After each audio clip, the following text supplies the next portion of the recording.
hayalından çıkarma hayti şemail olsan adamdan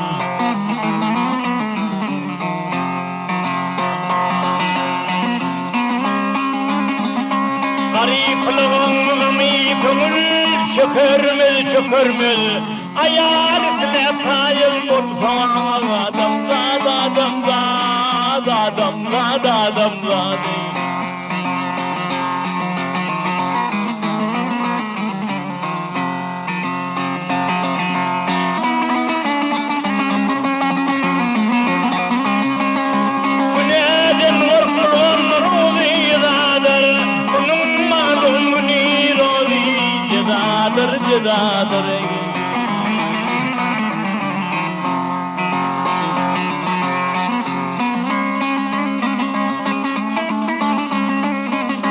bu dünya mülkünü toltanır sadır kısmetine hayır olsa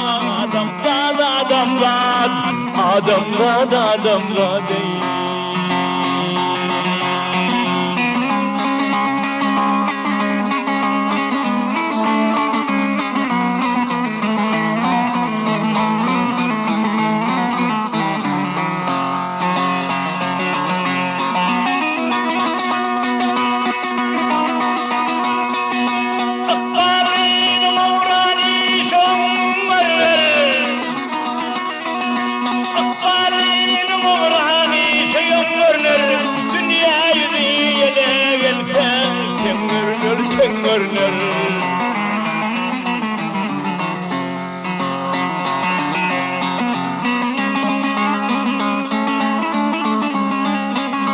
Cahillikle yedileni işlergen görünür kırkından son tayıl olmayan adamdan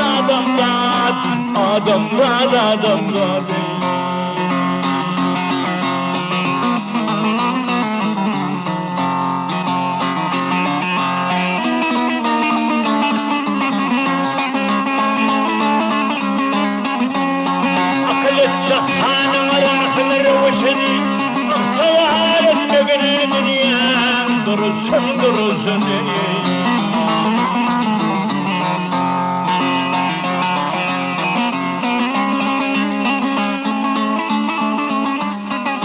Mağtın oluyorsun öğrendiysen oluyorsun kırkının sonraki olsayan adamdan